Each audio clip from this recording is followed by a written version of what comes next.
छत्रपती संभाजी महाराजांचा अपमान करणाऱ्या उभाटा आमदार अनिल परब यांच्या वक्तव्याचे आज विधान परिषदेत संतप्त पडसाद उमटले। मंत्री नितेश राणे यांनी अनिल परब यांना सभागृहात फैलावर घेत चांगलेच धारेवर धरले। पाहूया।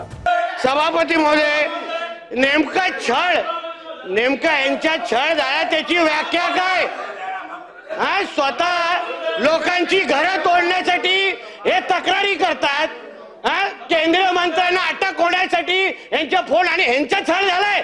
अध्यक्ष महोदय, यांची सत्ता असताना हे लोकांची छळ करायचे, लोकांची घरं तोडण्याची आणि यांची तक्रारी द्यायचे, आणि यांचा कुठला छळ झालेला आहे? हे छळ करणाऱ्यापैकी आहे लोक। हे कुठल्या संभाजी महाराजांना तक्रार करतात, हे लोकांचे छळ करणार।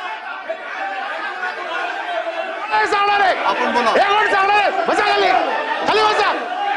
परब आपण बोला। अरे कोण आहे हे? कोण आहे? सभागृहाचं कामकाज 10 मिनिटांसाठी तहकूब करण्यात येत आहे। अध्यक्ष महोदय, हा जो विषय आहे तो छत्रपती संभाजी महाराजांबरोबर कोणी तुलना करावी याचे काहीतरी आहे। अहो, छळाची व्याख्या ह्यांनी सांगावी लोकांना। महाविकास आघाडीची सत्ता असताना लोकांची घरं तोडायची, केंद्रीय मंत्र्यांना अटक करायचं, हे सगळे कारनामे ह्यांनी करायचे। करणी तशी भरणी, हे अंगावर आलं यांच्या। करणी तशी भरणी, हा नियतीचा खेळ आहे। ह्याला छळ, ह्याचा कोण छळ करणार? अहो, कारकुनाचा कोण छळ नाही करत।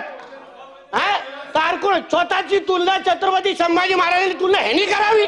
ह्यांनी काय ह्यांनी माफी मागितली पाहिजे, शिवभक्तांची माफी मागितली पाहिजे। अध्यक्ष महोदय, छळ ही व्याख्या ह्यांना लागू होते का? कोणी काय व्याख्या, काय मागणी करावी? काय मंत्री?